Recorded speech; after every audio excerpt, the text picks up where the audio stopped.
So what makes us happy? I once knew a lady in sales who used to get very upset because she was never able to be very happy. She used to always blame her unhappiness on different people and situations in her life.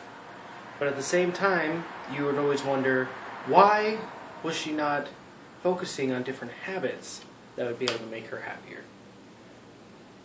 And happiness is a daily habit that is formed by focusing on your thoughts, attitude, and actions.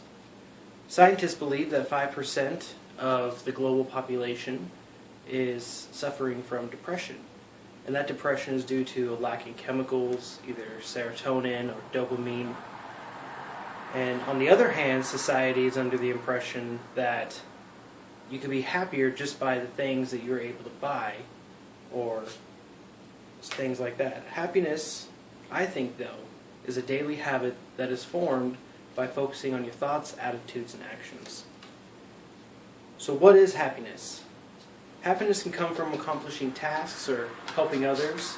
Most biological, religious, and philosophical organizations have tried to find what happiness is.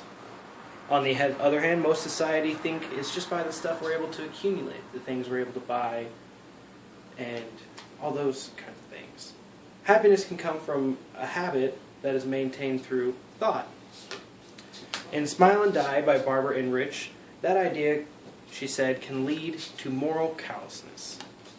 I disagree with that statement only because of all the research that I've been able to do on the subject. And it's true that some socialist societies have used it to push for a collective control, as Barbara was stating. But to say that positive thoughts don't help or can be dangerous, I think can be absurd. I mean, no matter what is said, if anyone thinks they can't, they can't. But if people only focus on the negative things and wanting what others have, people will never be happy. So use your thoughts as a stepping stone towards happiness. People forget about attitude. Negative people everywhere. People forget about attitude. There are negative people everywhere. People try to avoid them, but what kind of attitude best affects happiness? David Stein stated in Want to Be Happy, Be Grateful, that gratefulness makes people happy. Sometimes people will say it's a first world problem, because they weren't able to get a promotion or they got skipped up at a position at a certain place. But in contrast, a third world country is a country that may not even have water. So like David had stated in his speech, that sometimes it's good just to stop, look, and be grateful for what you do have. Try to set up a reminder. As I did sales, I was told attitude affects the sale, not the customer. Attitude can be affected by an attitude bias towards optimism.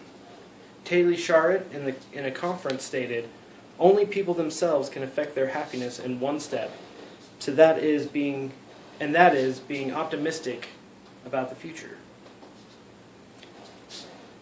The last aspect of happiness is action. Now, Michael Norton in How to Be Happy and How to Buy Happiness explains that even when people were able to win the lottery, they still ended up being very unhappy. The main reasons why, they would spend the money and then go right back into debt. The reasons because he tells about giving money, though, during his speech to people and having them only go spend it on others. Those people, in turn, ended up being happier. And in sales, I was also told to be able to get what you want, you have to help others be able to get what they want.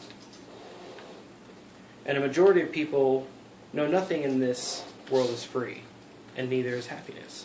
It takes a little bit of action on your part. But in conclusion, everyone has their own version of what happiness is. Sometimes it's money, sometimes it's more time. But happiness is a daily habit that is achieved by focusing on simple steps such as thoughts, attitudes, and actions. And I appreciate your time. Thank you.